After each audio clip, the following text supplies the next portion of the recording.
little session I call coffee chat. If you're new to this, something I try to do Monday through Friday, 9 Pacific, 12 Eastern. Before I get going too far, I hope if anyone's tuning in from the Gulf Coast region, the Southeast, I hope you're safe. Whether you're watching on your phone or maybe watching afterwards. I know I reached out to a couple friends yesterday that I know that live in the Tampa Bay, Sarasota area, and the comment I got back was it was a wild ride. It's still wild, but everyone is safe that I know. And for those everyone else along Central Florida as it moves north, I hope they're able to stay safe. So reach out to your friends, just ask about them, let them know you care because that's meaningful. All right, let's get off going today. The first thing is what you're working on today. You know, whatever job you have today, whatever passion you have today, whatever hobby you have today, are you working on something that is bigger than a payoff or a paycheck? That's it.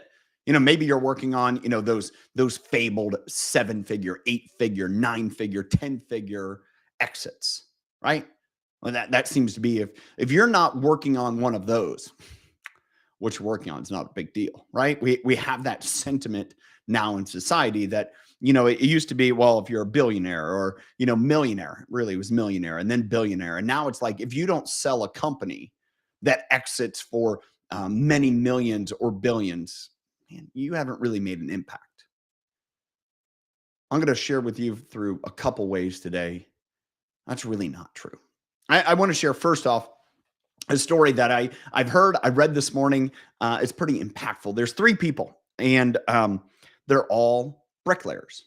And somebody comes to the job site and asks the first bricklayer, it's like, "Hey, what are you doing?" He goes, "I'm just working, just making a paycheck." He goes to the next guy right down the road. It's like, "Hey, what are you doing?" He goes, "Man, I'm working and mastering my craft of being a master bricklayer." "Oh, okay, that's great." Happens to see a third person, said, "Hey, what are you working on?" He goes, "I'm building a massive cathedral that's going to change lives and be beautiful for generations." The reality is that third person, they're doing the same job as the first one. They're collecting a paycheck. And if they're really good, maybe they're doing the same as the second one where they're a master craftsman. But yet they saw something bigger. So those frustrations, those days of rain, cold, snow, hot, aren't going to hold them back because they're working on something so much bigger than themselves. Is what you're working on today bigger than that payoff, bigger than that paycheck? And if it's not, I encourage you to look for something that is, because it's there for everyone. I just shared that story, and that story's been impactful to me. I've read it and heard it several times, and it kind of recenters me. One thing that I've known and I've read, I actually have a couple books here right beside me. One of them is by Jeff Bloomfield. I always got a book, right? Jeff Bloomfield's Story-Based Selling. And one of the things I've learned, and Kendra Hall has a book called Stories That Stick. My friend Don Yeager does a tremendous job of storytelling.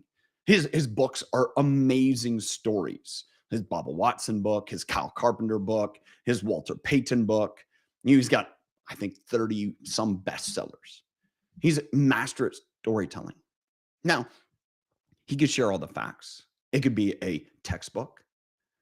And yet, one of the things that I know, and I know this to be true, and this has gone on for millennia, people are impacted and moved by stories. We relate to stories. We don't relate to facts and figures. We relate to stories. Why? Because stories connect to our emotions. Teresa, good to see you here this morning. And the next thing I want to share is your product or service is a means by which to impact someone's life. Whatever you're doing, whatever business you have, if you're in the health wellness, like I know Teresa is, I'm also involved in the health and wellness world. It's kind of what has allowed me to really grow in what I'm doing now. And as I've learned, help other leaders get healthy too, which sometimes is physical. Sometimes it's mental. A lot of it's relational health in order to be a better leader. And that's what I've had to work on. And I understand this product or service, the product that I offer through my podcast, through the leadership community, or the product and service offered through the Isogenics network marketing company my wife and I partner with, or maybe it's through the soccer club that I'm involved in. All those things are to make an impact on someone else's life. And by that, it makes a major impact on my life and my family's life and everyone around me. The product or service that you offer today is a means to impact someone's life, just like the bricklayer. He wasn't collecting a paycheck. He wasn't even trying to be a master bricklayer. He was making a cathedral. And when he's making a cathedral, really to do a best job, he becomes a master bricklayer. And by building the cathedral and being a master bricklayer, he gets a paycheck. I hope that story impacted you. I want to leave you with this last thing today. The last piece of my session is my thought of the day. Be an idea charity. Okay, let me explain this a little bit more.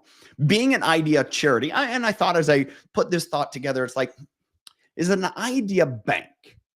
My friend John Houston shared this with me, conversation we were having a couple months ago, and he goes, there's really 3 ways to look at every idea. An idea may be something for you to do. An idea may be for something to you to partner with someone else. Or an idea may be for you to give away to someone else. As I've learned and I've seen, if I'm an idea charity, meaning I'm willing to freely share my ideas with others, sometimes those ideas are for me. Sometimes those ideas are to partner with others. Sometimes those ideas are to give away. But if I'm an idea charity, I'm freely flowing in ideas and thoughts and plans, what I give will come back. My encouragement to you today is to be an idea charity. Don't necessarily hold them all in. Talk to others about them. Let them get better. Hope you got value from this today. If you did, I'd love for you to comment, share with someone else. Thanks for being here. I'll catch you.